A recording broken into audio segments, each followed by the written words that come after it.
Back in 2020, when the world basically shut down, one name just exploded online: Abhigya Anand. He was this teenage astrologer from India who months earlier seemed to have predicted the whole thing. But was he a genuine prophet? Or is there maybe something else going on here?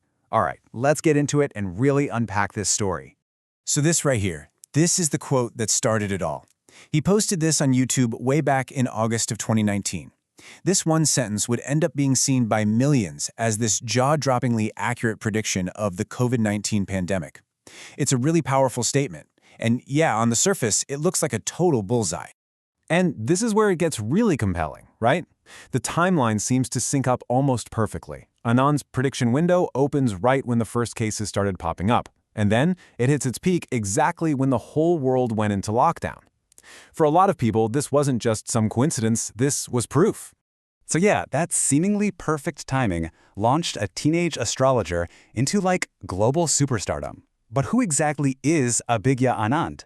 Well, he was born in 2006, and he's been presented as this child prodigy, deeply steeped in ancient Vedic astrology.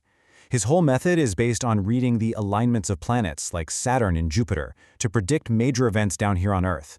And this approach, combined with his viral fame, earned him millions and millions of followers, even though skeptics pretty quickly started asking questions about some of his credentials. And this is where our story takes a really critical turn. Because beyond that one famous prediction, what does his actual track record look like? Let's take a hard look at the evidence and see how his other big prophecies actually stacked up against reality. Let's start with the very same video that made him famous. See, the prediction wasn't just about the start of a crisis. It gave a very specific end date, May 29, 2020. But, as we all know, May 2020 was not the end. For most of the world, it was barely the end of the beginning. Then he made an even bigger, more dramatic prediction for 2020, a third world war. He was even specific, pointing to tensions with the US, Iran, India, and Pakistan. So what happened in reality? Well, no world war. The prediction was kind of quietly dropped, and the timeline was later just moved almost a decade into the future. All right, next up, a super disaster. Anand pinpointed December 20th and 21st of 2020, warning of something even worse than the pandemic. It was supposedly triggered by a big Jupiter-Saturn conjunction. But those days came and went, no new global disaster, another clear miss. He also kept forecasting a total collapse of the global economy for 2021. But what does the actual data say happened? Well, as the data pretty clearly shows, the reality was the exact opposite. Far from collapsing, 2021 was a massive boom year for the stock market. Major indexes like the S&P 500 didn't just recover, they smashed all-time record highs. It's a complete contradiction of what he predicted. He also got into making medical predictions, claiming that vaccines would fail and end up creating deadlier superbugs. The reality, which was confirmed by global health data from all over the world, was that vaccines were incredibly effective at preventing severe illness and death. They were a total game changer for the pandemic. Okay, so what we've got is one apparent hit and a very long list of documented misses. And that begs the question, how does this work? How can a prophet seem so right to so many people when the evidence shows they're so often wrong? Let's break down the playbook. So the first tool in the kit is a classic psychological principle called the Barnum effect. This is basically where we hear a really vague general statement and our brain just fills in all the details, making it feel super personal and specific to us. Let's circle back to that famous 2019 prediction. Notice the actual words he used. He never said virus, pandemic, or coronavirus. He said a widespread global crisis that would affect transport, the economy, and health. I mean, that is so broad it could apply to a major war, a financial crash, just about anything. We're the ones who filled in the blanks with COVID after it happened. The second tool is a tactic you see all the time. It's called moving the goalposts. This is what you do when a specific prediction fails.